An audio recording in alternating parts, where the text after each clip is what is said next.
four-storey building. Oh, yeah. Sorry. Water? We were asked for you to be on the camera for a change. It's the chance for you to... my thing. Beautiful man. Because Harry was still in Gaza at that time. He's a great guy. There's a lot of studio and you for RT, yeah. So you're back into Gaza. Is it because of that missile issue that they were saying?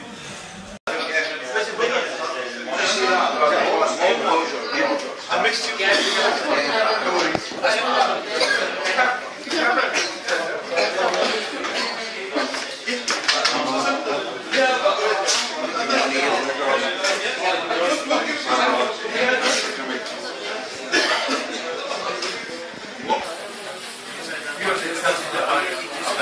You have the exception of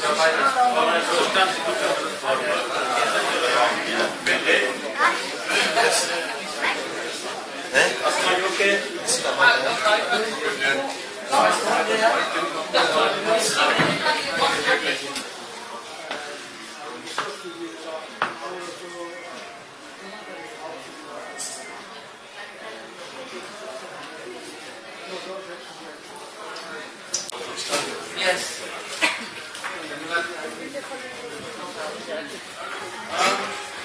I'm going to introduce to you a former member of the Labour Party. He left the Labour Party over differences over the war.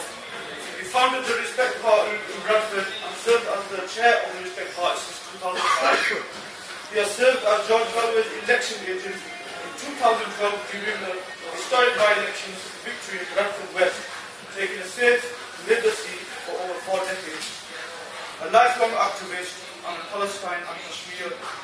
A lifelong activist for Palestine and Kashmir.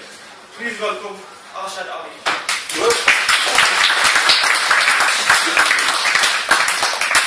बिस्मिल्लाहिर्रहमानिर्रहीम शुक्रिया बहनों भाइयों बच्चे भी हैं यहाँ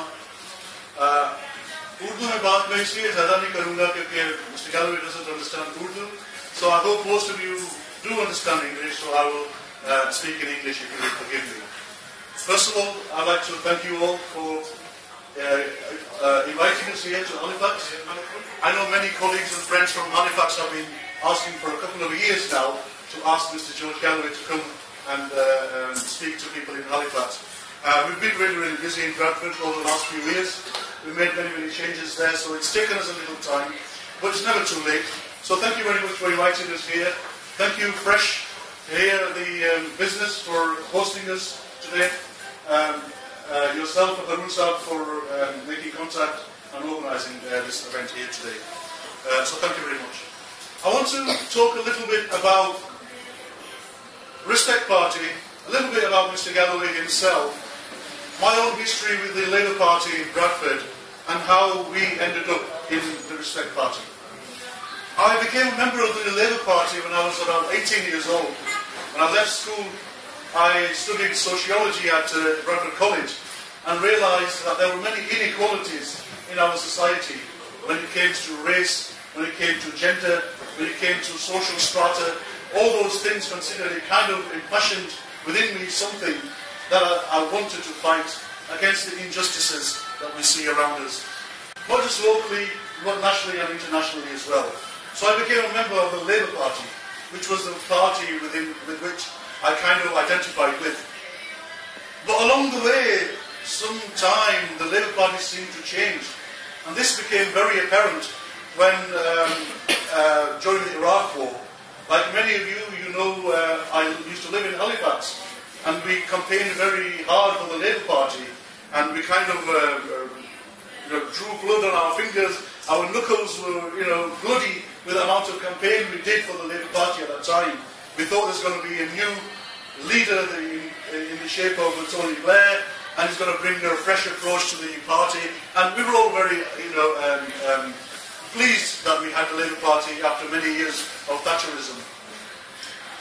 But the final straw for myself and many other colleagues was when, just before the Iraq War, when the drums started beating to start some kind of a campaign to go to war in Iraq.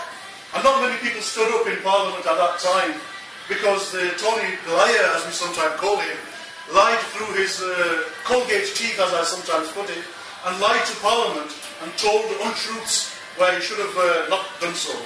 He told Parliament that Britain could be attacked within 45 minutes and that we were all in danger. This led the Parliament to vote then to go to war. But not everybody was fooled. Some people weren't fooled, they voted against the war. But one person who stood out was Mr. Galloway at that time. He stood up, yes, a senior member of the Labour Party who joined Labour, I think, when he was 16 years old? 13 years old. Since then, a member of the Labour Party who became one of the youngest organisers in Scotland at age, still a teenager, and a man who belongs to the real Labour Party. He stood up and said to Tony Blair, well, you know, I don't believe I know Iraq well, I've been there, and what you're saying is just a pack of lies. He made certain comments which Tony Blair wasn't pleased with, and as a result, Mr. Galloway was then expelled from the Labour Party. For some other people, for lesser men, that may have been the end of that, and maybe crawl over and become silent. But not for some people, like Mr. Galloway, who has been vocal all his life. So he left the Labour Party and founded some party called the Respect Party. I wasn't around in London at that time, because I was living in Bradford. But I was fighting a very similar fight with the local Labour branch and its leaders here in Bradford, where I was constantly disagreeing with the warmongering policies. People would ask me to come on stage and speak, and I would criticise the Labour Party. They would ask me to speak on certain issues, and I would criticise Tony Blair. And for that reason, things were made very, very difficult for myself. But the final straw came when they actually were going to war, and I had a disagreement, because of which then I resigned from the Labour Party in Bradford, and I didn't want to be. My conscience would not allow me to be part of this murdering sect of people who, based on a pack of lies, would take the lives of so many people. And you, Mr. Galloway, predicted that maybe hundreds of thousands of people would die. In fact, even you underestimated maybe millions of people have died in Iraq and Afghanistan. And everything Mr. Galloway said at that time has come to be true. And even his worst enemies now believe that he was telling the truth. But for me, the final straw in Bradford was that. So I left the Labour Party, and I had known Mr. Galloway for many, many years previous, when he was still in the Labour Party, and so was I. And it was the first year conference in London, and I turned up.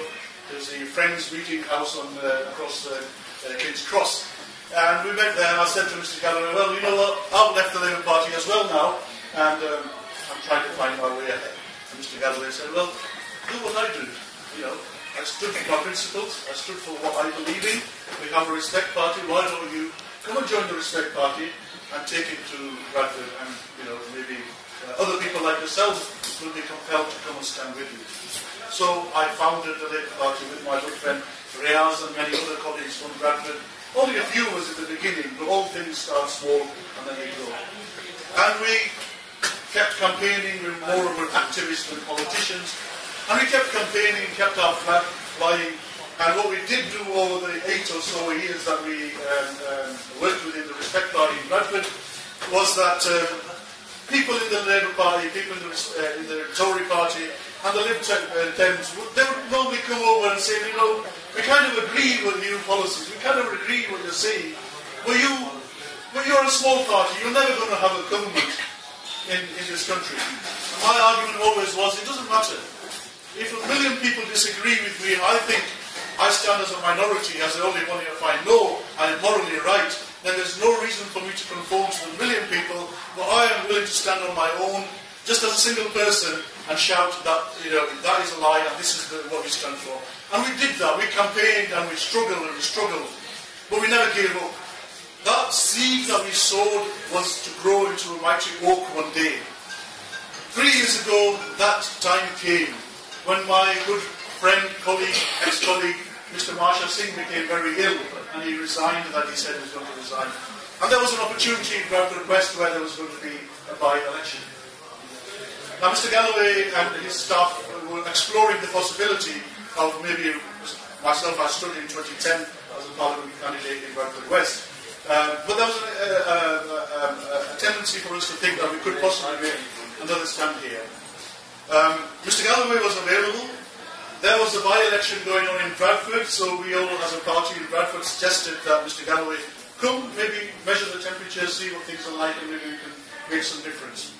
Mr. Galloway came to Bradford. We were greeted by people, I'll tell you this, by many people in the Labour Party who were absolutely sick and tired of some of the practices that were occurring within the Labour Party.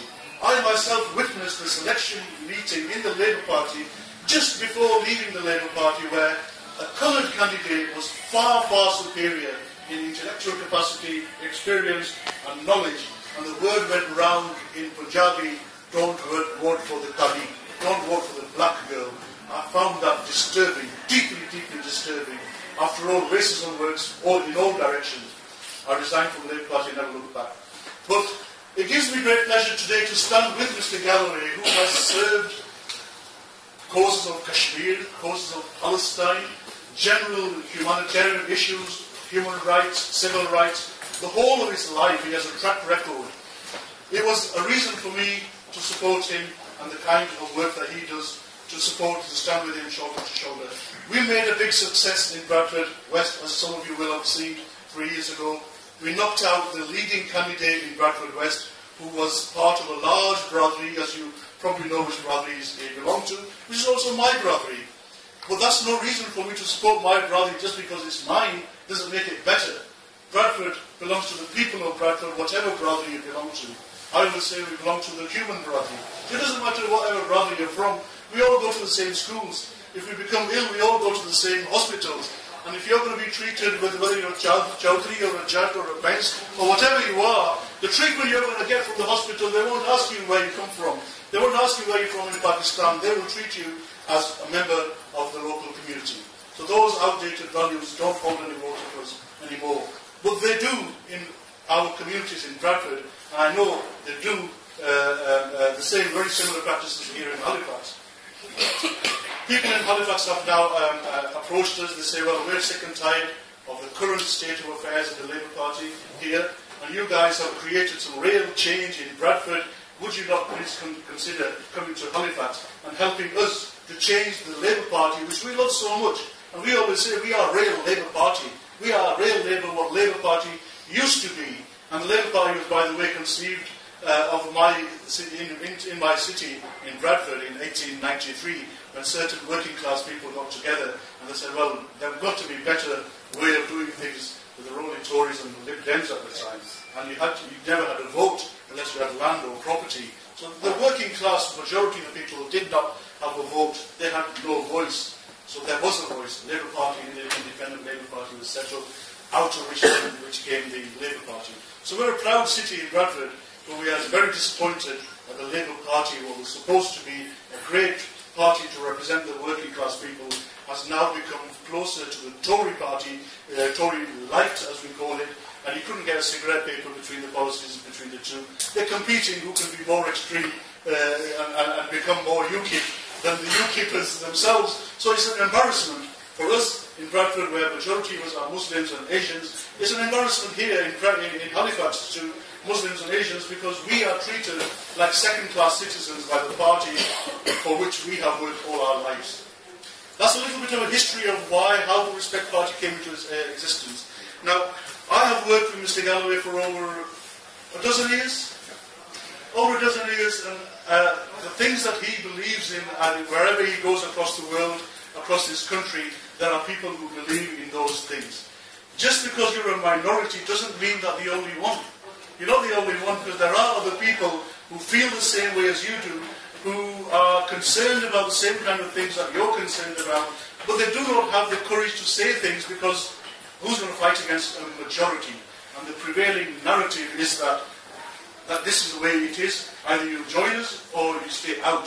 Well, we refuse to join you, and we refuse to stay silent. We believe that there is another way of doing things, and we do not have to follow in the footpaths of corruption. There is another way of doing things. We can set a new working class people's party here in Yorkshire, where the Labour Party took refuge, and that is the Respect Party that we believe. I've given you a little bit of background there. Now, Mr. Galloway is here. I'm going to introduce you. He doesn't need any introduction because I think you all know him. But from the age of 13, a man who has worked for his principles, who has stood for his principles, often when he was only the only one in Parliament, and he takes a lot of guts to stand up to be the only one to have one point of view when the majority have a separate point of view. But he's a man who's never been afraid of telling the truth. He's a man who's never been afraid of being the only one. And if you've seen him on Question Time, if you've seen him at the American Senate, I don't know, some of you are pretty young, maybe you haven't seen him, but that was the lion's den. He's a man who's worked all his life for Kashmir and the rights of the Kashmiri people. He is a man who has worked all his life for the Palestinian cause, often at personal detriment. He was recently attacked by a Zionist in London because he made comments about making Bradford an Israel-free zone. We don't believe in Israel because it's a Zionist state. We'll never accept Israel as a state because the land belongs to the Palestinian people. Ladies and gentlemen, it gives me great pleasure, ladies and gentlemen, give him a warm Halifax welcome, Mr. Cook.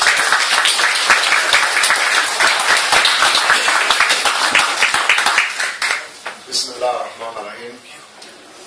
Councillor Asma,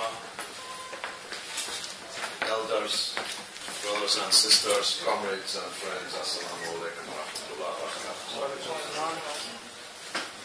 Thank you for that very fine introduction. Arshad and I have travelled not just all these years, but many thousands of miles on our convoys to break the siege on Gaza over and over again. So we know each other's driving habits, eating habits, sleeping habits, usually in the back of a car. And he is really one of my oldest and closest comrades. And his introduction is what I'm going to begin with. I do have some things to say about Halifax specifically and some announcements you may think important to make towards the end of my remarks. But I want to pick up where he left off, first of all. At this table, although we all look very young, is 100 years of Labour Party membership. Imagine.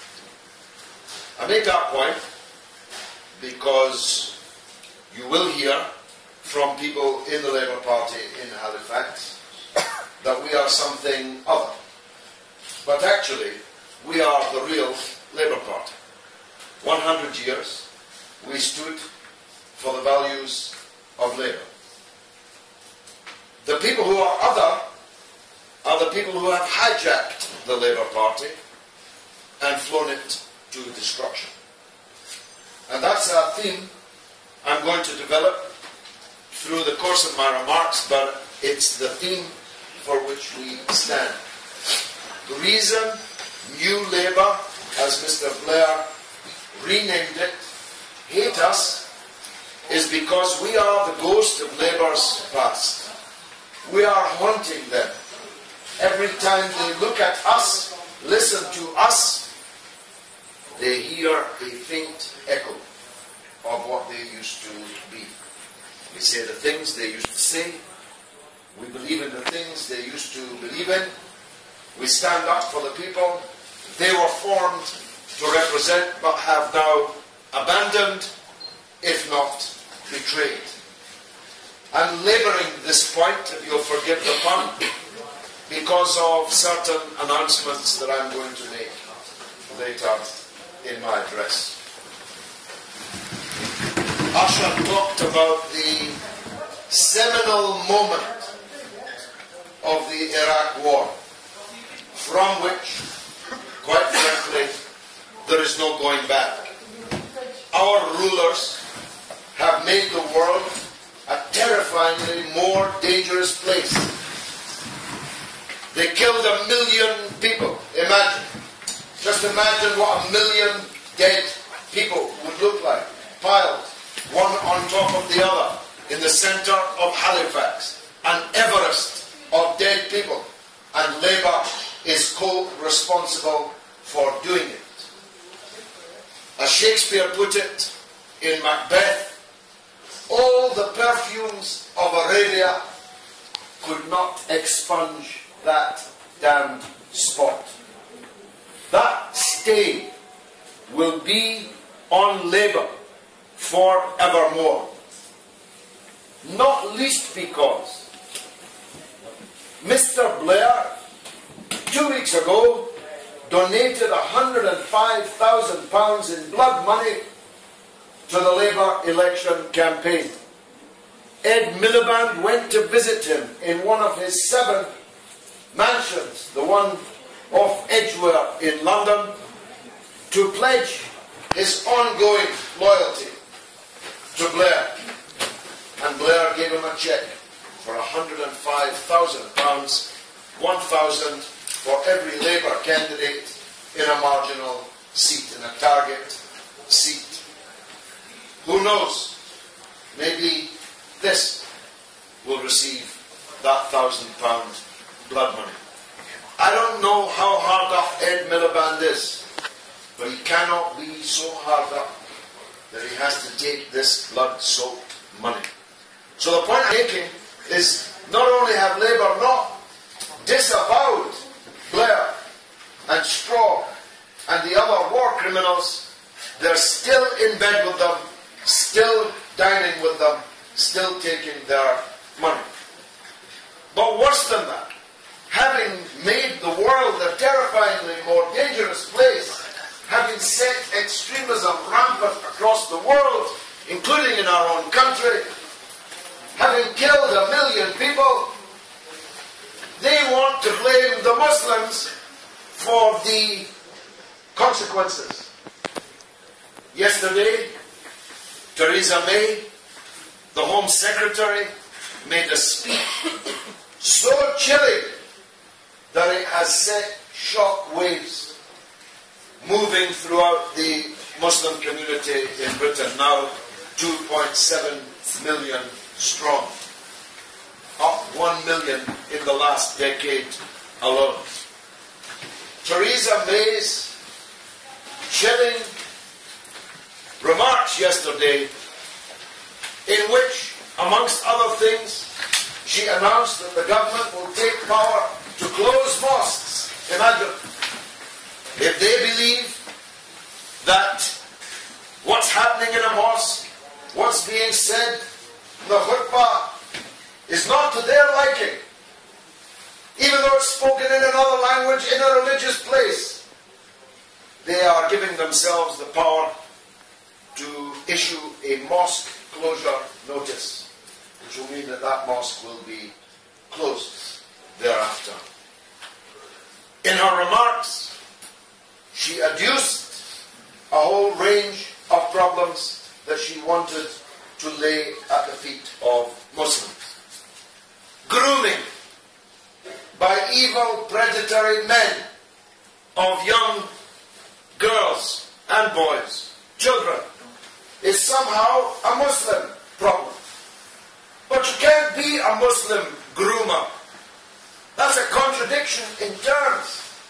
And in any case, that well-known Muslim Sir Jimmy Savile, that well-known Muslim Sir Cyril Smith, those well-known Muslims in the British cabinet, British government, British parliament, that the police are investigating right now, were they Christian groomers?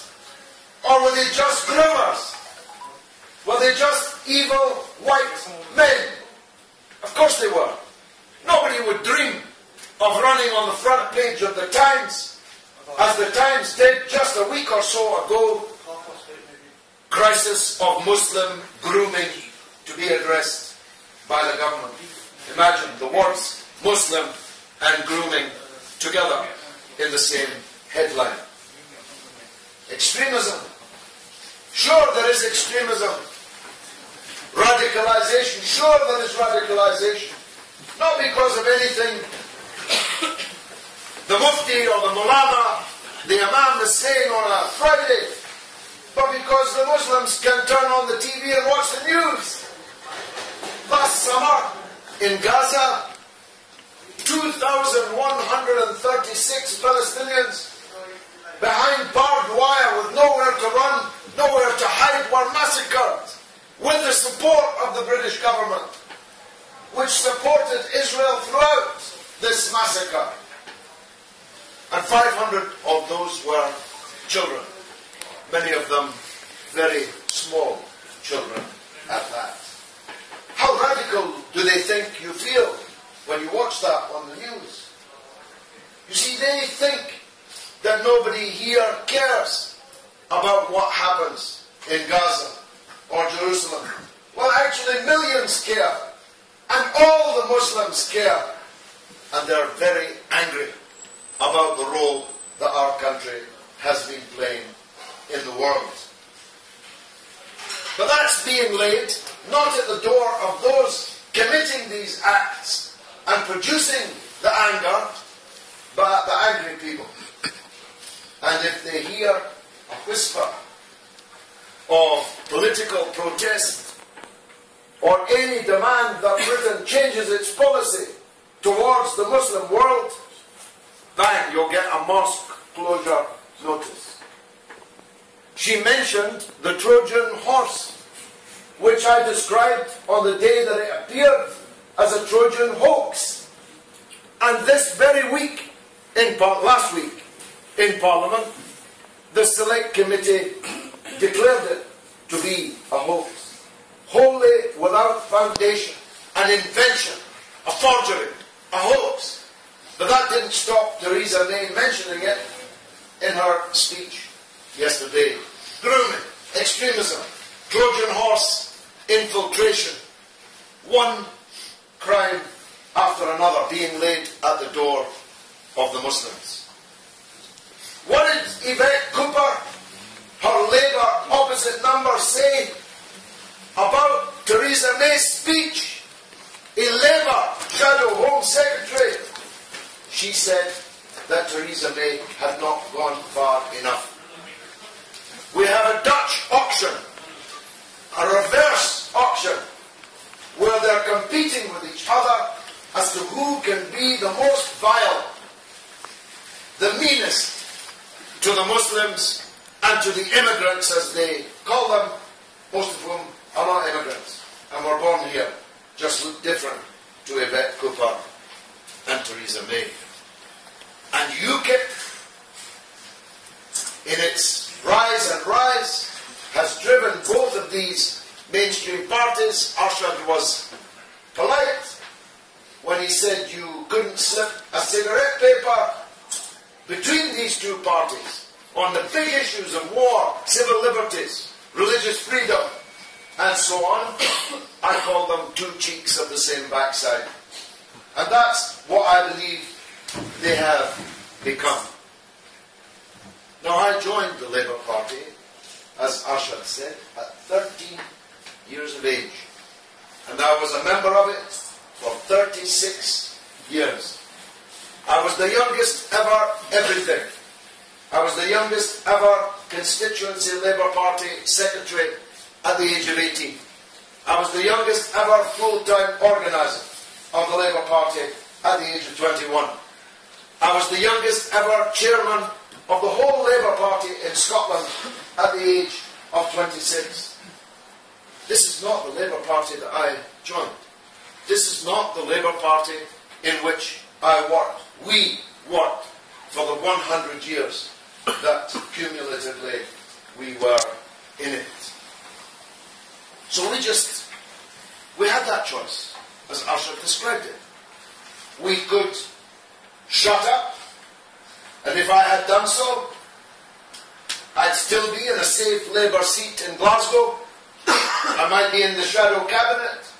Maybe I'd be running for leader. If Ed Miliband falls off his horse in just 50 or 45 days' time. But I could not shut up. We could have changed our line, as many did. Many of the people in the leading ranks of New Labour were once way to the left of me, and they tiptoed across the stage because the prevailing wind had changed in order to advance themselves. If I had not, at the age of 19, become an activist, super activist, on behalf of the Palestinian people, if I had backed Israel when I was 19, instead of backing Palestine when I was 19, I have no doubt at all I would have been on the front bench or in the cabinet when Labour was in power. But I could not do so. My conscience would not allow me to do so, and neither could it allow me to either remain silent on this metamorphosis from a butterfly into a slug that began when Mr. Blair took over the Labour Party in 1994. Neither, because so much moves me, could I simply leave politics. It's been my life, as it was my parents' life, as it was their parents' life. I cannot walk away from these great burning issues. So we were forced to try to re-found a real Labour Party, to try to compete against the Labour Party that had been taken away from us. Either we defeat them, or at least our very existence makes them have to be more careful in their apostasy, in their level of betrayal. They have to know that there's somebody else that is real Labour who might take their votes. And therefore, we stop them in their trajectory as far to the right as they can possibly go. And it worked. I defeated them in 2005 in Tower Hamlets, in Bethnal Green and Bow, a rock-solid Labour seat. I stood for respect. We were only 1 year old, and we defeated them. We did it again, even more spectacularly, in Bradford West in 2012. And inshallah, on the 7th of May, we'll give them an even bigger beating. But that's not enough. I'm 60 years old. We need to bring forward new leaders. We need not one MP, but more MPs. We need not just the 25 or so councillors that we have elected over the last 10 years. We need 250, 2,500 councillors if we're going to fulfill our mission. So if God spares me in the next 5 years, I want to dedicate that period to bringing forward this new group of leaders who will continue this mission. Maybe the Labour Party will suffer a cataclysmic defeat on May the 7th. I hope not, because that will be bad for the working people in Britain. But if they do, the Labour Party will begin to fall apart. And any number of different scenarios may become possible. And we want to be in there, in the midst. If Ed Miliband is depending on one vote in Parliament, and that vote is me, I'll give him my support at a price. And you've already got some idea of the kind of price that I would require before I could sustain his government in power. But imagine if we had 2, if we had 3, if we had 4 or 5. Our chances of holding the balance of power in what will almost certainly be a hung parliament would be very greatly enhanced. So let me turn to Halifax. I wanted to come here because what I saw happening here over the last period, and especially over the last few days, was so corrupt, was such an affront to what Labour is supposed to stand for, that I felt that a new Bradford could exist here in Halifax. What happened? Maybe some of you were involved, I don't know. In an act of ethnic cleansing, a Labour Party axed 135 of its own members on the eve of the selection of a parliamentary candidate. Almost all of them were Asians. But an Asian member is the equal of any other member in law and in morals. Can you imagine? Let me be clear, the Bradford West Labour Party is entirely controlled by Pakistanis. Can you imagine if the Bradford West Labour Party had axed 135 white members the night before they chose a parliamentary candidate? Never mind the Trojan horse, they'd have the special branch in MI5 and MI6 moving in to the city. There would have been front pages in the Sun, the Daily Mail. It would have been the first item on the news. An act of ethnic cleansing carried out by Pakistani Labour Party members in Bradford West. And that's exactly what happened here, with scarcely a whisper in the national media, which proves that the mainstream media and the Labour leadership don't give a toss about Asian people here in Halifax. They're disposable, dispensable. They want your votes. They want your knuckles on the campaign trail. But don't dream of imagining that you can be a member of Parliament when they have someone else in mind. And who did they have in mind? Well, I don't know this person. Here's what I know about him. Holly Walker Lynch.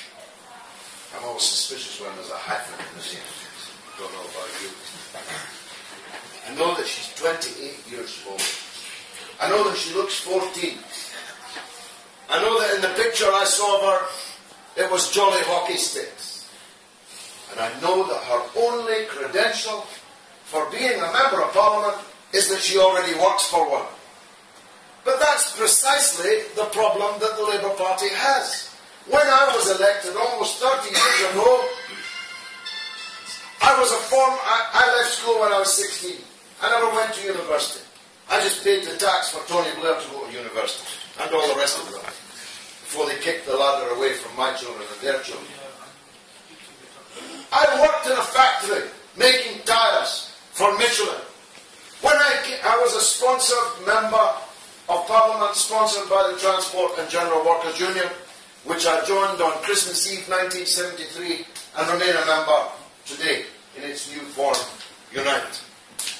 All around me were former miners, former engineering workers, former bus drivers, truck drivers, dock workers, working people, real labour people. There were more than 100 of us. My first parliamentary action was a filibuster to stop Margaret Thatcher's private dock scheme at Lowestoft, I think. It was a filibuster that lasted the entire night. I myself spoke for hours. We were only allowed to speak about environmental matters. So I became an expert on the breeding habits of the Brent goose and the ring-tailed plover. I've never seen a Brent goose or a ring-tailed plover, but by God, I spoke for hours on it. How it needed a certain type of grass. How the salinity in the water was so vital. How if you disturbed the nest, the birds' breeding habits would be gravely imperiled, and so on. But my point is, as I spoke, and my friends spoke, throughout the entire night, I was surrounded by dockers, and miners, and engineering workers. People that had made things, done things, made things work, fixed things. Now, the Labour MPs, almost without exception, including the leader, have never done a day's real work in their lives. They go to the best universities, they come out and they get a job working in an MP's office, then they themselves become an MP, then they become a leader or a shadow minister without ever having had any real contact with the outside world.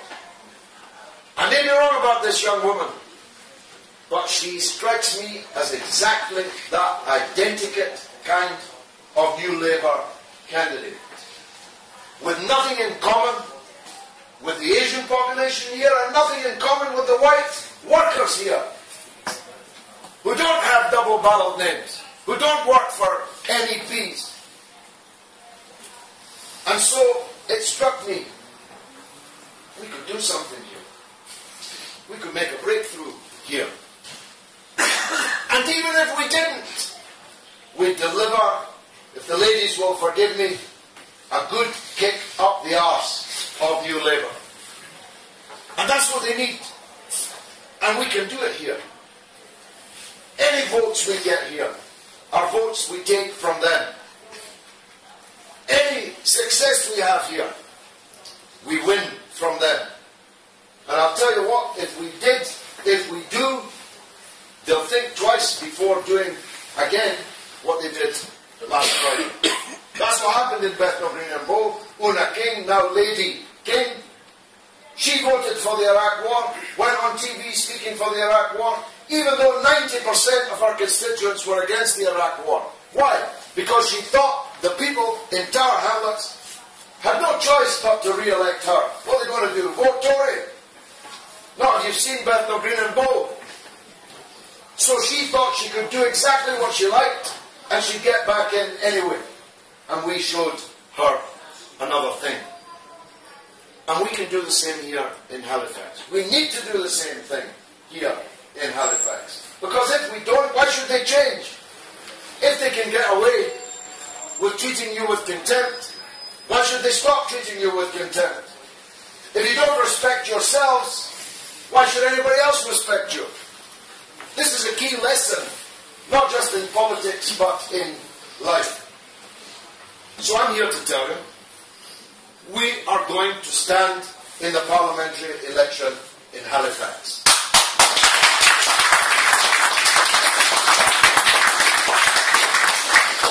And our candidate is a Labour councillor who couldn't take this new Labour malarkey any longer.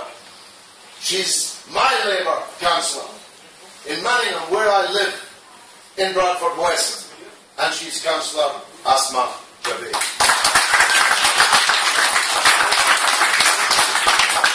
She'll talk to you in a minute.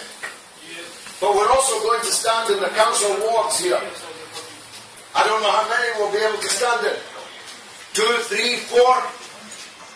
And we want you to bring forward the council candidates. Ashad will be in charge of that operation. He's the man to deal with. Get your CVs in, express your interest through him. He'll sit down with you, interview you, see if you've got any skeletons in your cupboard, see what kind of capacities you have. So we are going to run on May the 7th for Parliament in Halifax and in several wards for the local council. And those local council candidates will be amongst you or your friends that get to hear about this project. I think it's the right thing to do. I'm certain that when Holly Walker Lynch gets to know about it, she'll be very worried about it indeed. I'm certain that when the regional office, what's his name again? Kieran. Yeah. When this Kieran, I keep hearing, I've never seen him, it's like the unicorn. I keep hearing about him, but I've never set eyes on him. When he gets to hear about it, trust me, he'll be very worried indeed. And we believe that we have real chances of success. So if Ashad will permit me, I'll pass now the microphone, non-existent microphone, to Councillor Asma, who's an outstanding figure, an outstanding Labour figure, an outstanding Yorkshire figure, a lawyer, solicitor, human rights lawyer, a person of real substance who's worked all her life in the cold face of life, representing working people in their many problems. Please give a warm welcome to what I hope will be the next Member of Parliament for Halifax, Councillor Asma.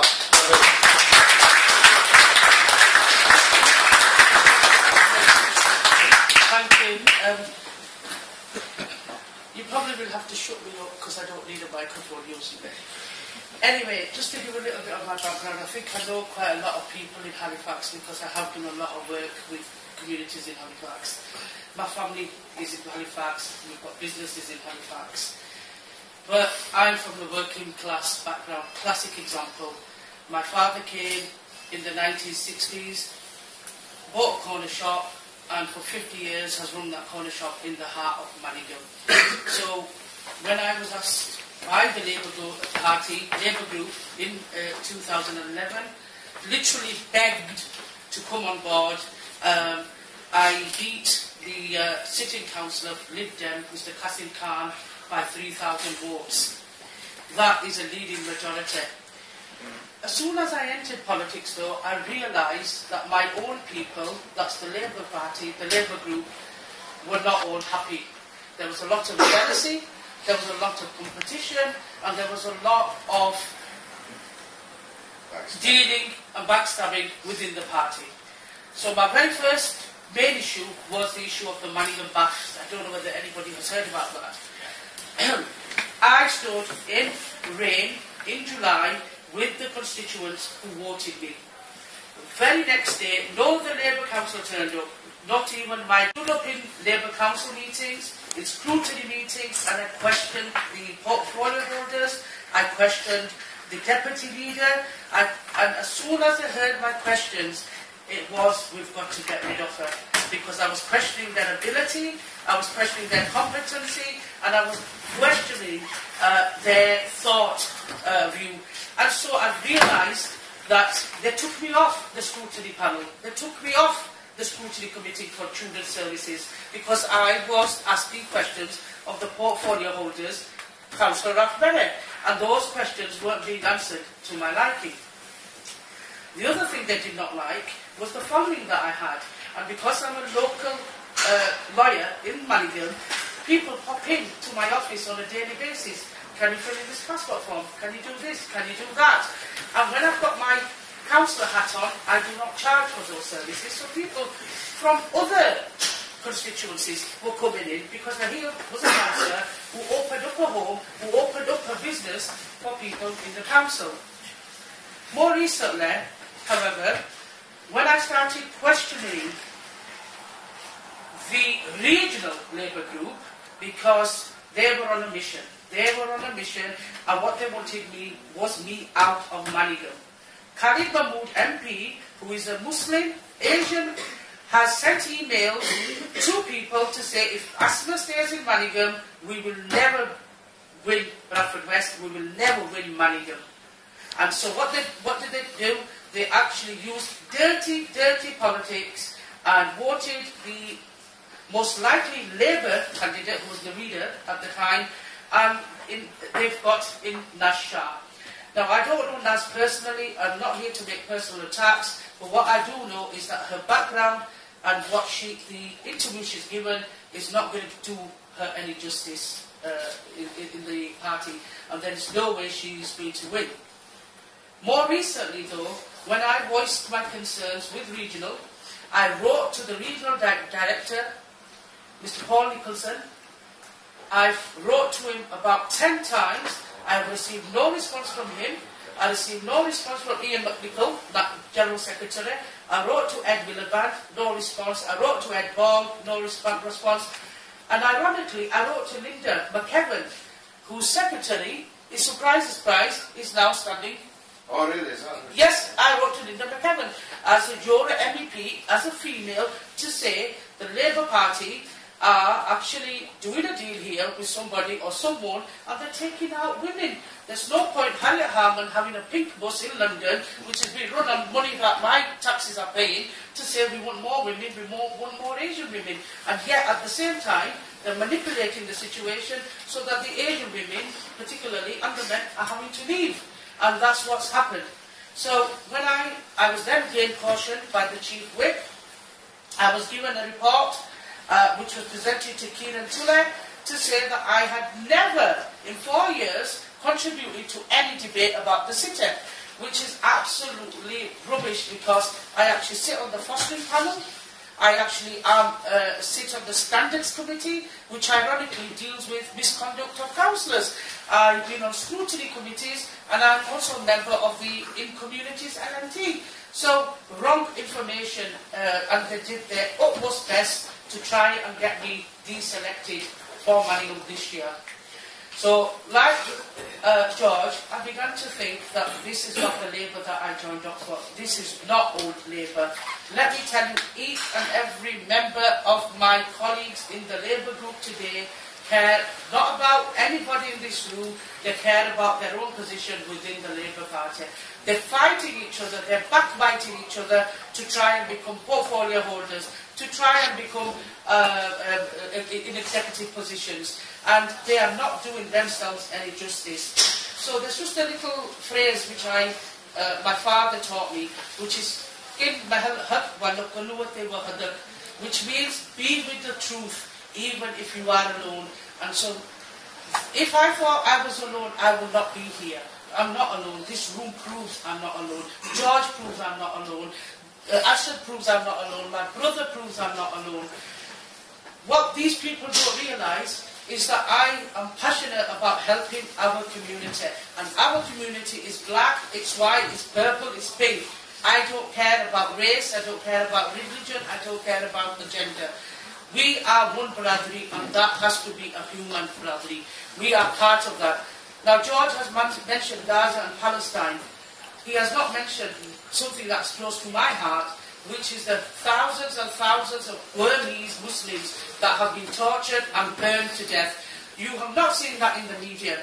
I went to the deputy leader and I said to him, Imran, we should be doing something. We should at least make it clear to the people, to the government, that we are not going to stand for this as humans.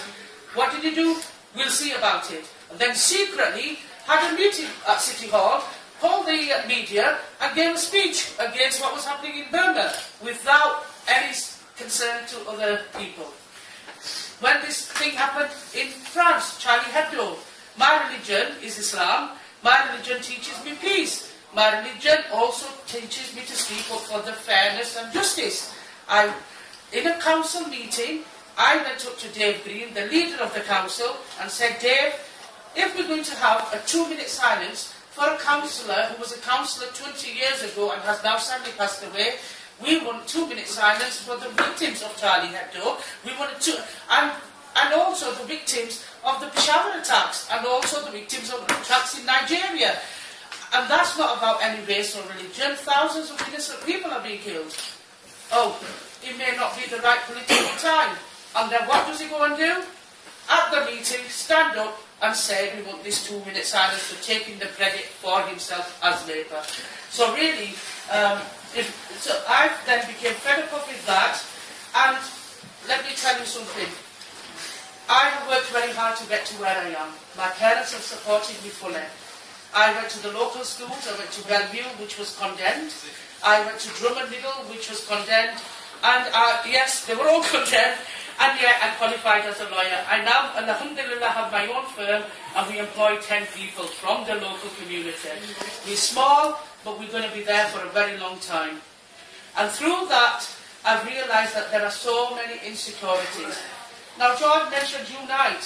I am greatly, deeply saddened to say that these people that I thought were going to help me, because I contacted Unite, they told me to go away. There was nothing they could do to fight against Labour. They're in hand with Labour, so these unions are not unions of the people, they're unions of the people, big cats basically. So I decided that I was going to go, although I have been bombarded with emails, even today, to say do not go. But it's my principles, and I've said this and I'll say it again, I'm more of a man than any of the men that are in the current Labour group at Bradford.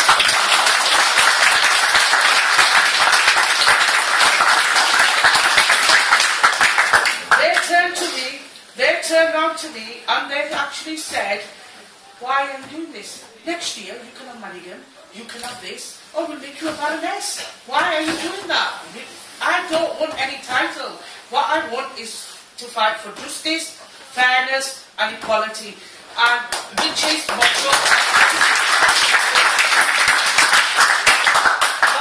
motto of the Respect Party. Labour have no justice, no equality and no fairness. What they actually do is they use Asian people and women as a statistic for them and say, well, we're not a racist party. We've got so many Asians. We've got so many this. That is just to show they are as racist as UKIP, they are as racist as BNP. And as George said, because I do law, I often get to know what's happening in the changes. Labour are actually committing to the white people that they are actually going to fight Muslims, basically. They are going to go over and beyond what Conservative Party are doing. Let's not lead ourselves about that. This is not about Muslims, this is not about Christians, it's about, as I said, humanity. And before I finish, and I think I'll make this my campaign leaflet endorsement, imagine a tiny seed, a tiny, tiny plant seed. The tiny seed knew that in order to grow, it needed to be dropped. I've been dropped. George's been dropped. Usher's been dropped. We've all been dropped in dirt, covered in darkness, and the struggle to reach the light. This is the light here. That is the light there. Let that light shine in Halifax. Thank you.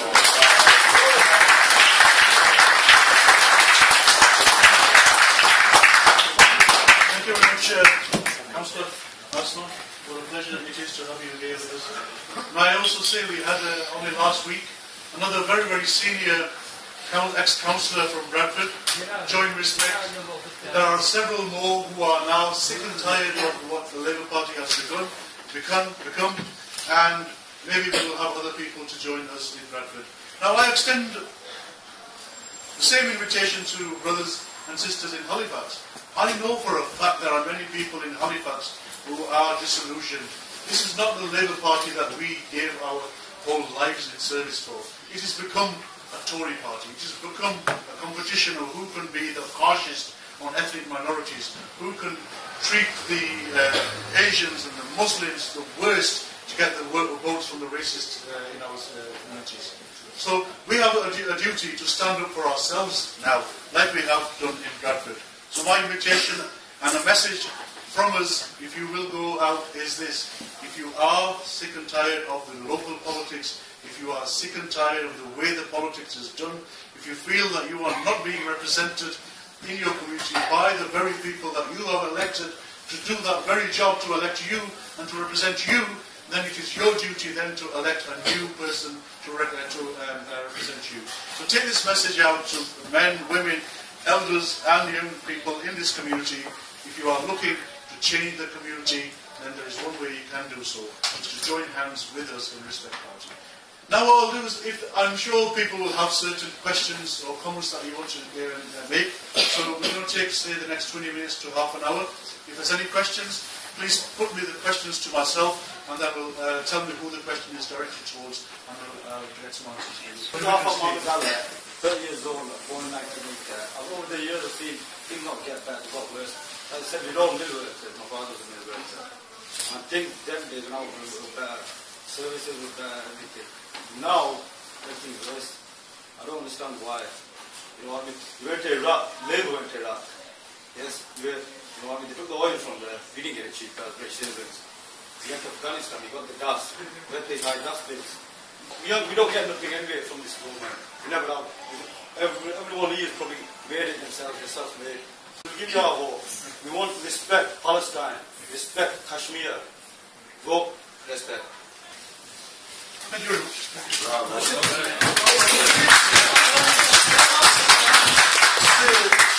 That's the truth. All I want is, I want the reality shown. Like, I'll put curtains up.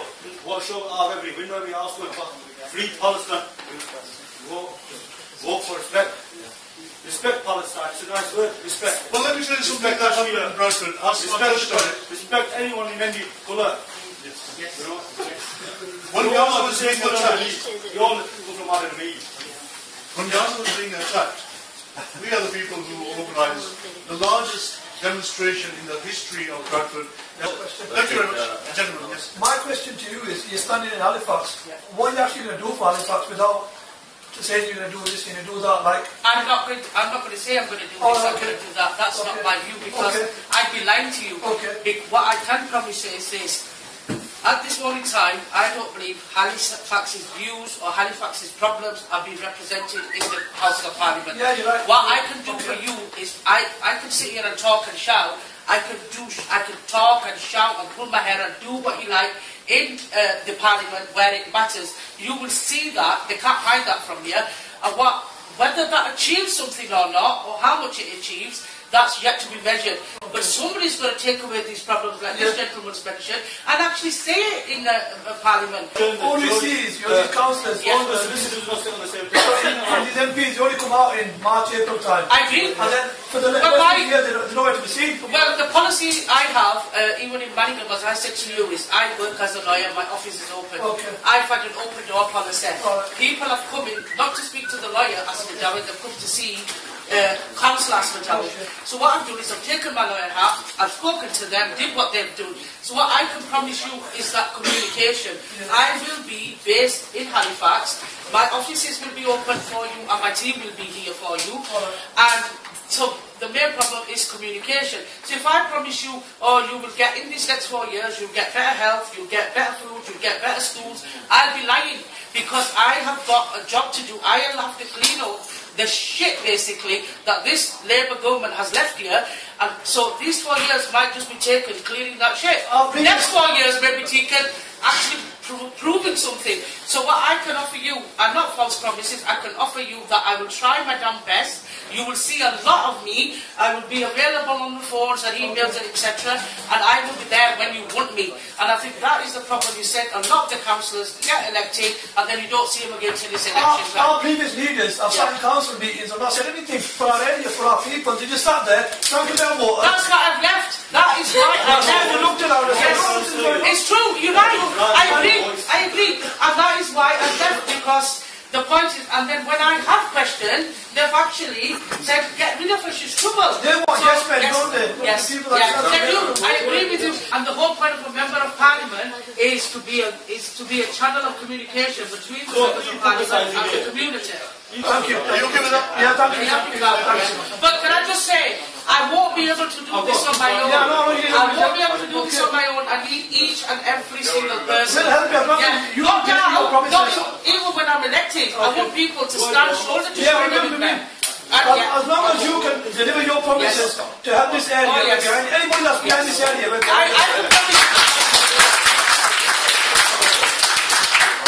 there's no saying, they're saying, if you always do what you always done, you always get what you always got.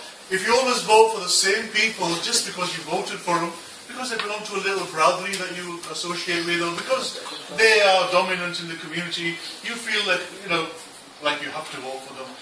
We need to get out of that. We need to give good, fresh people and at the doorstep, grill those candidates, say, my children are failing in school. What have you done if you've been a councillor? And if you want to be a councillor, what do you want to do?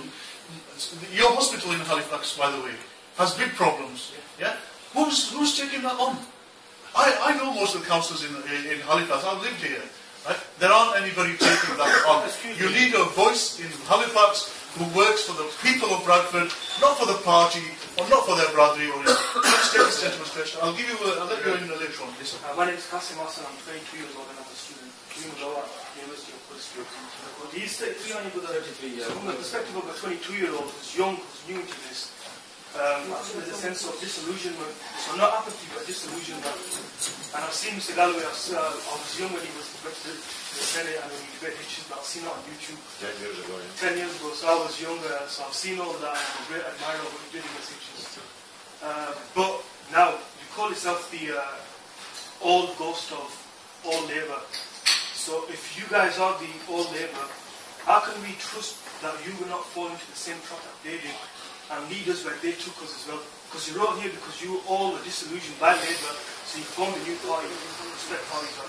How can we trust politicians? Is the system, is it innately corrupt to where it can't be fixed, where it can't be changed? Because year in, year out, what we do here is the same sentiments from the brother who's 33 and Sagar's one, his one as well. We hear the same thing again and again and again.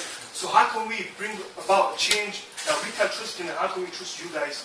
How can we Well, trust you guys? brother, we've been going for 11 years, 2004 to 2015. You know what I've been doing those 11 years, and you can see it on YouTube.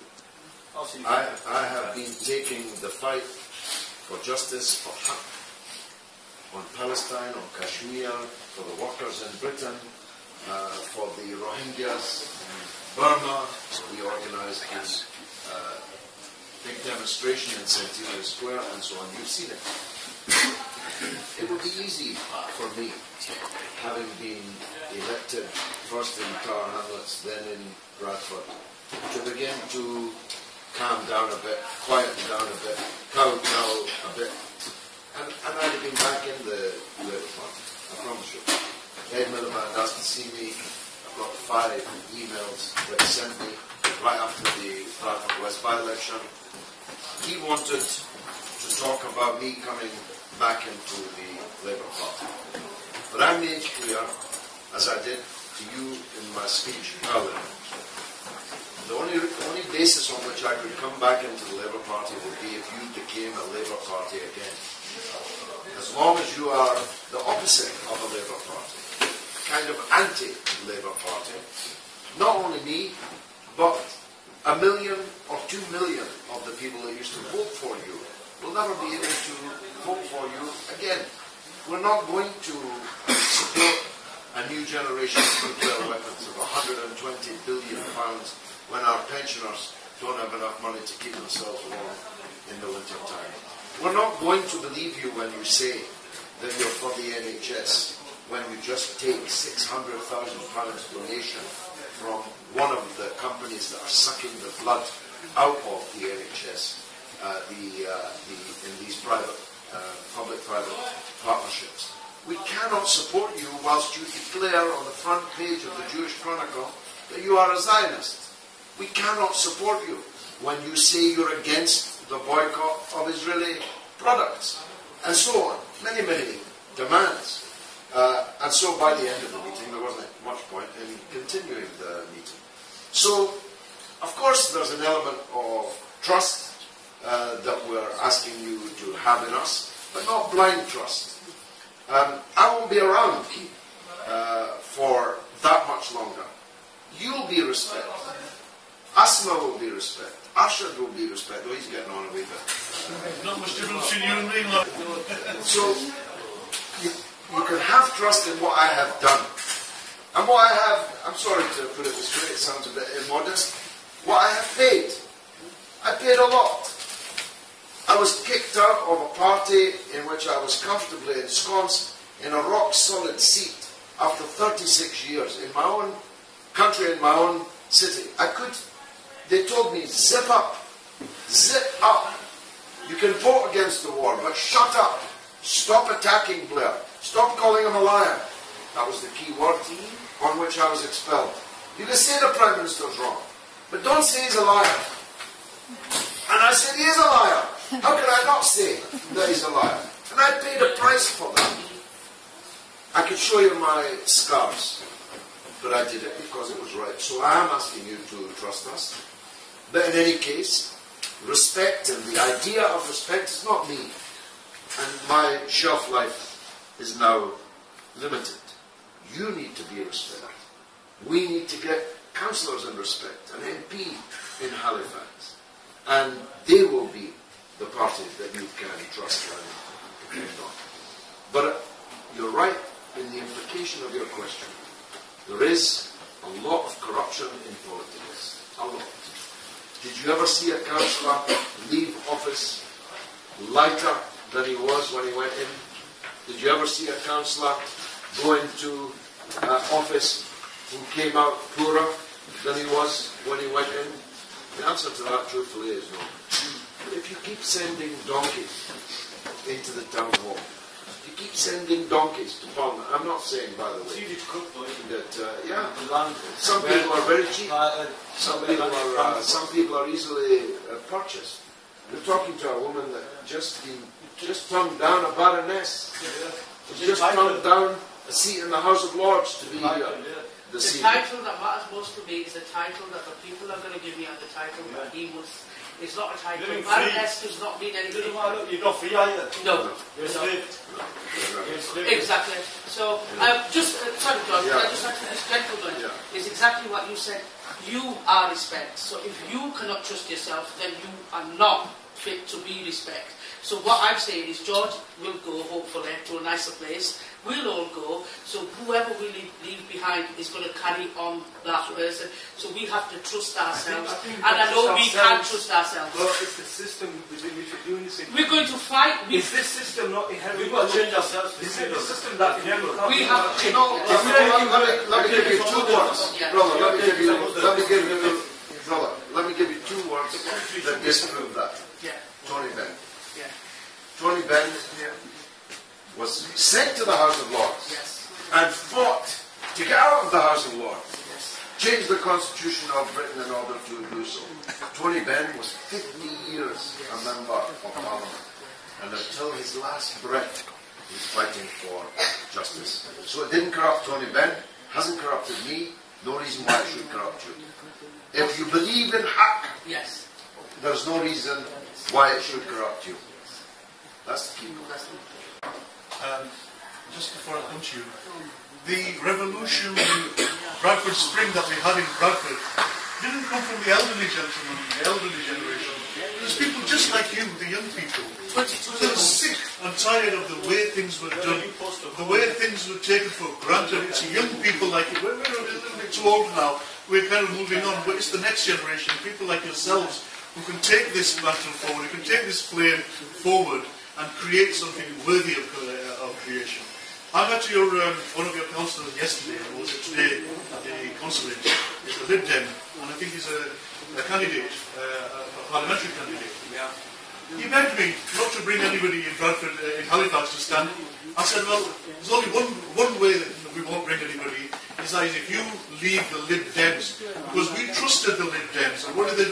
They increase the tuition fees. My son is a student. We cannot afford to pay the tuition fees. You're a young man, maybe you want to go to university as well, yeah? Are you paying fees? Yeah. That is a burden now you've got for the rest of your life, and why should you vote for a Lib Dem? Right? The Lib Dems, they opposed the Iraq War in the end, then they joined in because they gave in. They didn't stand for those principles. Our man stood for the principles, suffered life, even threats to his very life. I don't want to vote because I don't believe in apathy. I like George Galloway, so... But he can't do it on his own. You have to do it with us. You have to be the soldiers to bring the change to the city. As a man, you would get my vote, but as this party and this system I just can't... But we're fighting against the system. We are fighting against the system. Here's the membership form for anybody that wants to join. It's like you're saying you go to the House of Parliament, I don't mind saying, but you're asking justice. Us don't have time for justice. We're going to a kangaroo court. How can you get justice from a person who has a ring? The point is, though, he's actually saying the same thing that we're saying. So we agree there.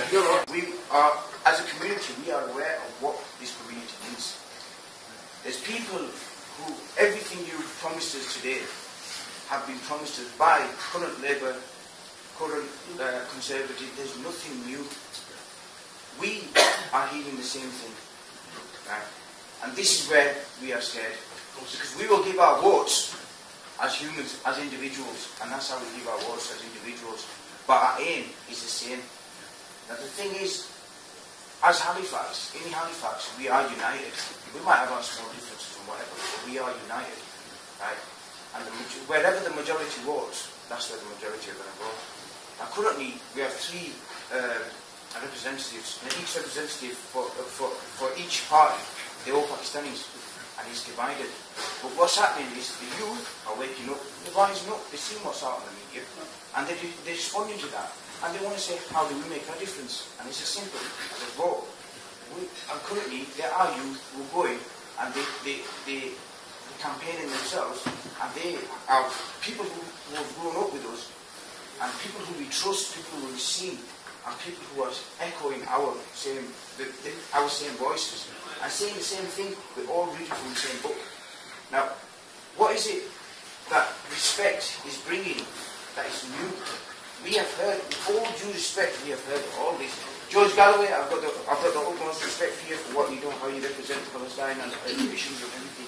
But right now, Halifax, the issues within Halifax, we are all up to date with it. The media, the Evening Courier covers everything, and you know what it's like, Muslim, Pakistani, and it is the front page. Right? We don't have anybody addressing that. Currently, we have people who are saying the same thing, they know each and everything that's going on in Halifax, the issues we face, and these are the people who are wanting our votes, and they're saying they are going to represent us.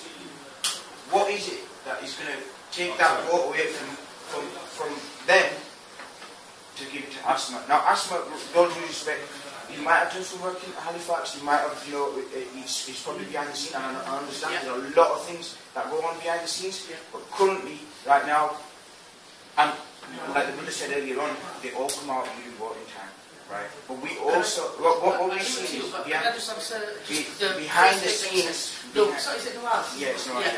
Just to let you know, there are some people in this room that do actually know me. 40% of your Asian population come from Rawalpindi, Japan, that side. And actually, as I said, I've lived in Halifax, so my relatives are from there as well. Businesses on this street, Mother Hubbard's, the Taj next door, Street Centre, are owned by my relatives. So, and what I've done is I've just come here lightly. I have actually been into Halifax, I've actually spoken to the people of Halifax. George will tell you why you should give the votes to us, but let me tell you this. What I'm bringing to you are two things. Truth and transparency, which are two things which have been missing by the councillors here. So the truth would be, I'm sorry, I can't do this for you. You might not like it, but I will be there to say that. However, the transparency will be, the reason why I can't do this for you is because so-and-so has happened, or this has happened, and this is what I want you to do, basically. So that is the reason. I've worked very closely with colleges in Halifax, not your school, but the college in the school, my cousins there. And that was nothing to do with politics, it was nothing to do with the law. It was just to help teenagers focus on issues of forced marriage and domestic abuse and things like that, you know, other than that. Those things will come out. So when I go out to people in the community, I could provide a portfolio of work. What the other people have offered you, I don't know. They'll probably say, we'll do this, we'll do that, we'll do that. What I can say to you is, I can't promise you that you will see a huge improvement in the next 4 years in Halifax. What you will see... my second point. Yeah, what you will see, and I'll be honest with that, because I don't know what the mess is going to be until you're in it, basically. So until I go into the MP's office, I won't know. But what you will see, is like this gentleman is, that we are actually taking it to the big man in the ring, and we're actually saying, hang on, we don't want you here. What you will see is the media coverage saying, MP Asma, MP Asma, MP Asma, doing something useful, not MP Asma has dinner with Labour leader, or something like that. So that's from my part, and then I'll get to answer. It isn't the case, brother, that what we are promising you is the same as what the others promised you, for two reasons. First of all, we're not promising you anything. All we're promising to do is to fight for you. That's all. I didn't make any promises to you at all. That's why I'm able to say in Bradford, you can't accuse me of breaking promises because I never made any promises. My promise was to fight for you, speak up for you, represent your feelings, your views. And no one can say that I didn't keep that promise. The second thing is that their promises are the opposite of what we stand for. They're promising you more cuts in public services. They're promising you more cuts in taxation for the richest people and a greater burden on the poorer people. They're promising you tuition fees. We're against tuition fees. The Liberals and the Tories tripled them, but Labour introduced them. They're promising you more privatisation in the National Health Service. We are against privatisation in the National Health Service. Labour want to campaign on this hospital, but it was them that started the privatisation agenda. And as I said earlier, just took more than £500,000 off one of the main privatisers. So there's no similarity at all about what we're offering compared to what they're offering. I mean, actually, in one sense, they are being transparent. Their transparency is that life is lousy for you at the moment, and it isn't going to get any better. That's their promise. I have no family in Halifax, right? I have a lot of friends, and each and every one of these people here, right? I can happily say that we all get along. We all get along, right? What I'm trying to say is, what's happened is families have got in power in the past. Yes. Right? And families have benefited. Yes. Right? The community as a whole has not benefited. Yeah. And that is the same thing that we do not want to happen. That is the system I'm fighting. That is the system this gentleman fought 10 years ago. The deputy leader of Bradford Council, Imran Hussain, is his first cousin. They are the ones that have ruined that in Bradford. He stood against them. He would stand outside mosques 10 years ago on his own and be laughed at. And that is the reason. The only reason, as George said, I have family here is because I understand this gentleman's pain. I understand your concerns, because they're the same concerns as my family members. They're the same concerns as the business owners here. So that I am completely against brotherism. But brotherism is what we're trying to fight. We're humans, we're British, and we do our from Halifax. I think what Maggie translated was all basically first is help yourselves. That's the first thing. Second is we've all got to look at is the crucial move that you got to contribute to yourself. Racism, the way it's affecting our diversity as generations are growing up, there's a difference between our generation and the ones. The reality is what we've been demonized. And yeah, I fully understand what you said. Every single year you said it. I've been in London, I know all the names you mentioned, Bethnal Green, the likes, and most of them Halifax. You've been in it since we've been 13, how many years are there, years are here? We've been doing racism in this town since we've been 9 years old, if not from the people out there, from the police, we've dealt with it all the way up. None of these councillors, basically, they're obviously our age groups, you know, how you know as well. In short, we put on there to change things, and I can understand what Nawaz is saying, one of what he mentioned about you being an outsider. I tend to agree with what he's saying a little bit, because I think Halifax is different. It's not like Bradford. I've lived in Bradford, I went to school there, I grew up there. I also understand Halifax. Now, our insight is crucial here, whether it's 15-year-old, 20-year-old, 50-year-old.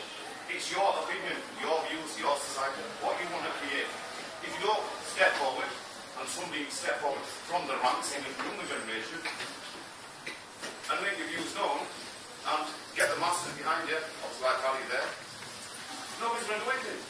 The council will just change hands, get what we call these coconuts, when there's normal people on the back of checkbooks. That's what we call coconuts. Now, we went on the bit about the paedophile going on over in England right now. They're demonising us all for what?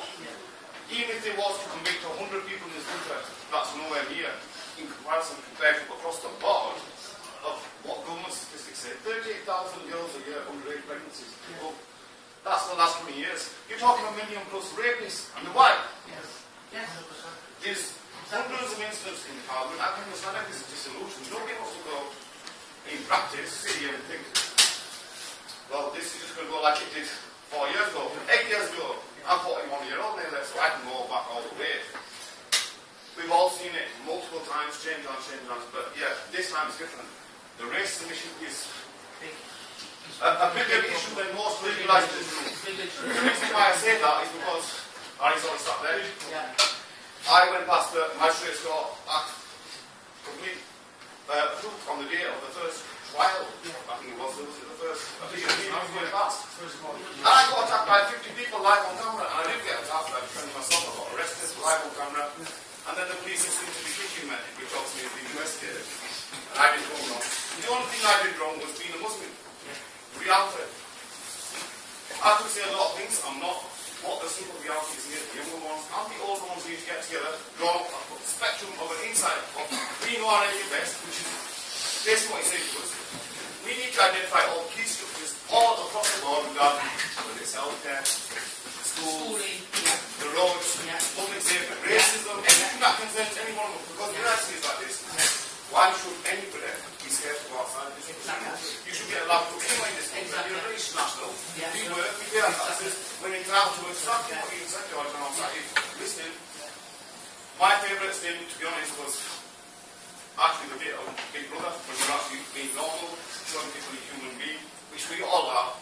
The reality is we're not out. No, we're not out. You know, like some people, you know, all we're trying to do is what you're trying to do. Yeah. How people in our own community, all younger man, every single person across the world, whether you're a man, woman, I'd like to person see some of the women step forward and represent, because I believe that is the way forward, especially in Halifax. Yes. It's male, don't get there, girl. It's true. It's very I agree with every single person, and I do not like to be broke. And I actually think I do know where the shop is. I was saying. I understand your mentality because I actually grew up there as well. Yes. In Halifax, it's more laid back, we're a little bit closer, but it's not really across the board. Let me tell you something though about Halifax. I'm surprised people were telling me, oh, it's racist, it's racist, it's racist. And a lot of it is ignorance. They don't know what you're about. Guess what? Yes. They misunderstood. A lot of us, I was there for 3 days for a funeral, there were 500 people leading down a lot of us have got mutual friends everywhere. We've grown up with the Irish, the English, from early years. And we've got hundreds of friends across the board, and I'm not kidding when I say I've got 1,000 plus just in Halifax alone. Never mind Bradford. We are fully integrated. We've got everybody has their own flaws. Let's be realistic. We're not perfect. Of course. Some of us might have a little odd things. I'm going to be honest, it's not Islamic. Yes, we know it's wrong, but we still do it because, you know, this is the best time to do it. And we have all got our own ignorance. Now, every single one of us has got their own poison. I'll be straightforward. Why? Because we're people. Human beings, we want them. Nobody's perfect. Now, the reality is this. What's creeping in is the division and the segregation that housing communities cause. You know, council, you know. But you see, what councillors haven't helped you. I'm sorry to say that. Our councillors haven't helped you. So this is what we need to change. And when I said to that gentleman, he's gone, the young lad, I can't do it on my own. It's going to be each and every single person. Exactly. Yes. I agree with you. Now, the thing is, I understand what the market says. Yes. I agree. Which is, this is why I'm saying to you, people need There's to a girl that may be working, so can I ask you to just give her a chance? Well, you're making some very important points and very, very valid. And I'd like to have a chat with you after the meeting about some of the ideas you're talking about. Yeah, I'm glad that we got a chance finally. Now really step forward. But assalamu alaikum to everyone. My name is Safia, I'm 23, born and bred in Halifax. I'm actually Pakistani Awami Tehreek activist, which is a political movement in Pakistan. The leader is Dr. Tariq Qadri. And this is my first Respect event that I've attended actually, first time meeting with Galloway, and obviously that's my uncle, so I have been hearing a lot of that respect from my uncle as well. And I have respected the party a lot over the last few years. From today, from what I've heard today, I see a lot of similarities in the fact that what we're striving to achieve in Pakistan and what Respect is striving to achieve here in UK, which is, you know, getting rid of the bribery system and, you know, bringing forward honest, fair people who are for the community, not for themselves, basically. So what I wanted to ask was, I think a lot of the feeling amongst the people that are here today is just an overwhelming feeling of worry whether the people that are going to stand, they know you guys are the leaders right now, but you won't be the leaders, you know, 10, 20 years down the line, because obviously things change and more leaders come. So how can you ensure that it's going to stay a party for the people, it's going to stay a fair party, and it's not going to be transitioned, you know, over to people who are just, because politics is a dirty game and no one really trusts politicians, you know. So how can you ensure that? The other thing is, I just wanted to mention is that a lot of people have mentioned this before as well. Halifax is quite different from Bradford, and it is quite a close-knit community. And I think just what I want to put forward, just a question is, how do you think you're going to overcome some of the problems with Councillor Asma Sandigo being from Bradford? How do you think you're going to overcome some of those problems not being from Halifax? Well, Sister, before Asma answers that, let me make this point. Nobody could have been more foreign in Bradford than me. I had no family in Bradford. I had never lived in Bradford. I had never worked in Bradford. I don't look like the majority of the people who will vote for me.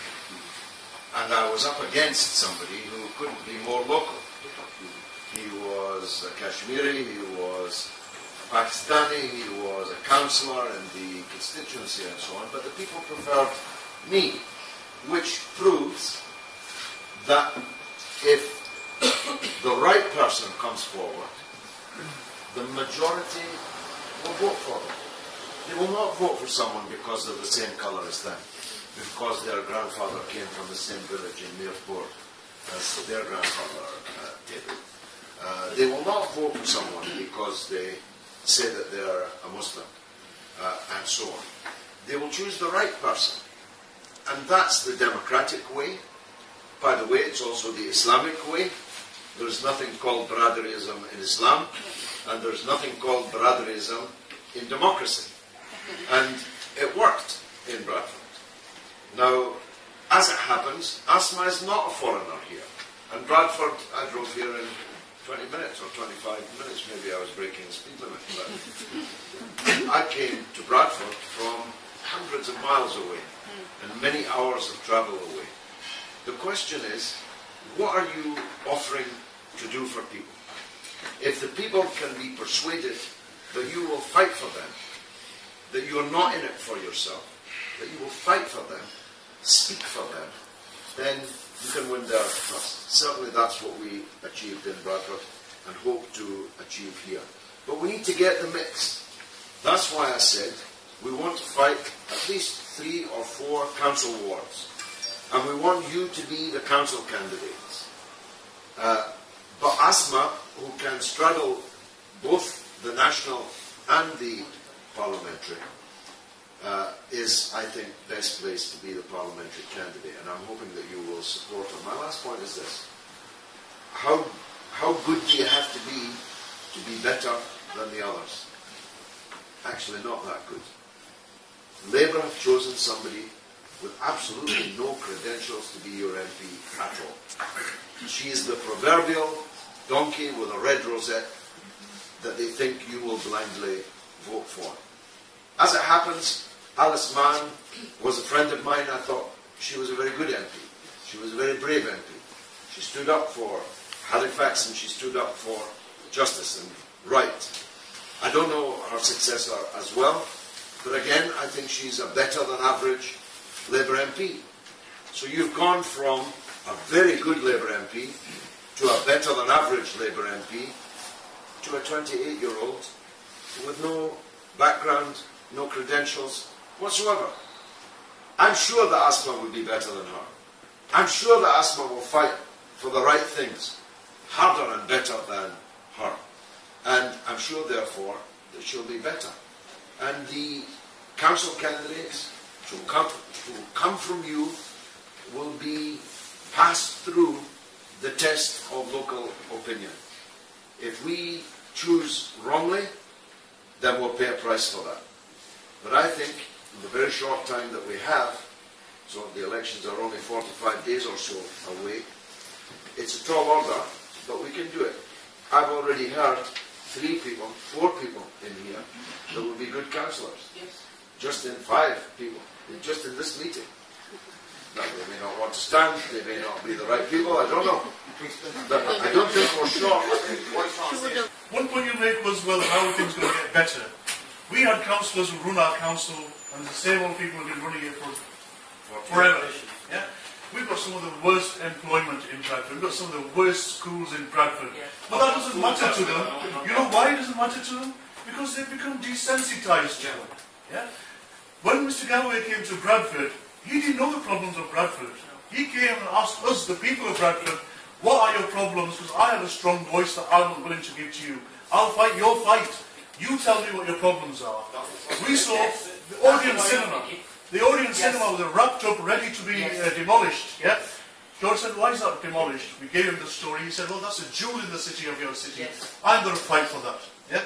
The National Media Museum, the funding was being withdrawn from that. We have only one national building. Yeah? Mr. Galloway and us as a Respect Party led the campaign. We worked with the other parties as well, their campaigns, their members of Parliament, and Mr. Galloway got the credit in Parliament from Ed Vasey. He was the Culture Secretary there. Yeah? There was, when Mr. Galloway arrived in Bradford, there was a hall in the centre of our city called the Westfield, or we used to call it the Waste Field. It had been sitting there for 8 years. It's the councillors in our city who we elected, who ran the project, and they failed miserably. For 80 years, the people of Bradford paid taxpayers' money to the Westfield company who sat in Australia, and no work was started. Just one moment, sir.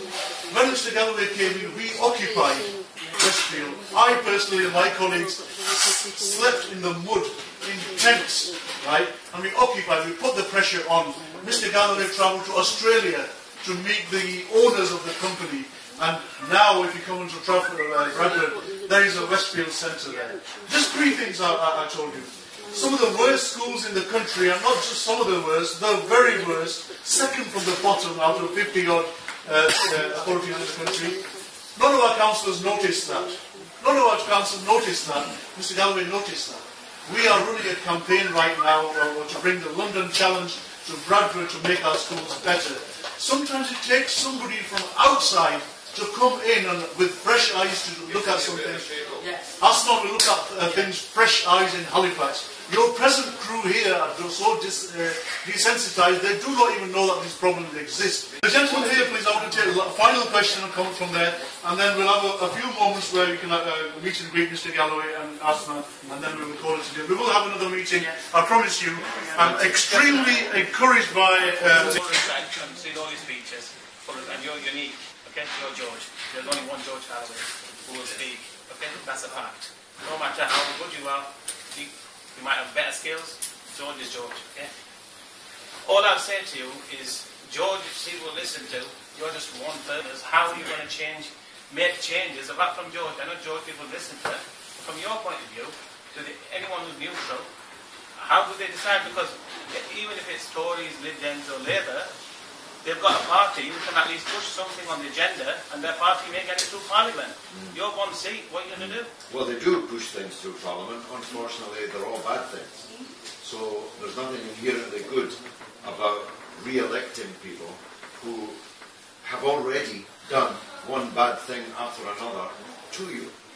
That's not much of a claim. Arshad just told you. What people say to me, what can one man do? I say it depends on the man. If it's one donkey, nothing. If it's one lion, plenty.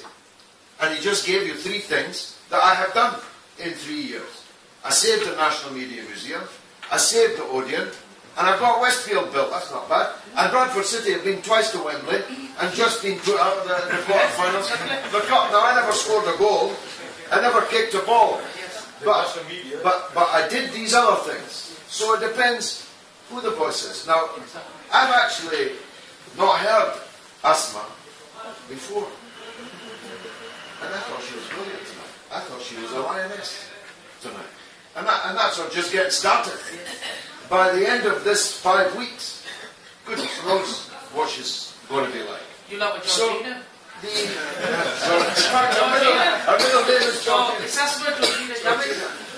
That's before she even knew me, she was called that. No, but you're a lioness. Yes. But my point is this: Einstein defined madness as being doing the same thing over and over again and expecting a different result.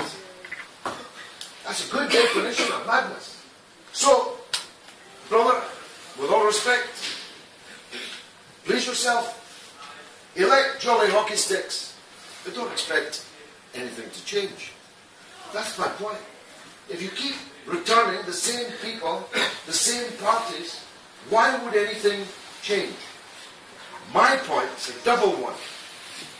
Vote for Asma, and she might win. If she doesn't win, she will have an impact on the local Labour Party. They will not, as likely, again, do what they did last Friday to the 135 Asian members. How do I know that? Because the Labour Party in Bradford is falling to pieces. They're joining respect. It's falling to pieces. Sitting councillors are joining respect. If the deputy leader, whom I defeated in a landslide 3 years ago, if he doesn't win in Bradford, there's a real chance that he might not. And if I hold my seat, and there's a very good chance that I will, then the Bradford Bradford Labour Party effectively ceases to exist. And it'll have to be recreated, have to be rebuilt. Again, maybe I'll be in it. Who knows? But if you want to impact on Labour politics in this city, voting for ASMA, voting for our council candidates, is the fastest way to do it. Because one thing's for sure, if you just say, all right, jolly hockey sticks, you've given to us, you axed 135 of our members, discriminated against them, banned them from voting, but we're going to vote for you anyway, why would they change? If you don't respect yourself, why would anybody else respect you? It's my last point. Assalamu alaikum. Thank you very much. Thank you all for coming here. It's been a privilege to have this communication with yourself. And especially it's encouraging to see so many young people. The revolution in Bradford came from the young people. We will be having another meeting. I'm going to leave these registration forms for membership. Please become a member. That gives us a voice within us. We can make this change together, but we cannot do it on our own.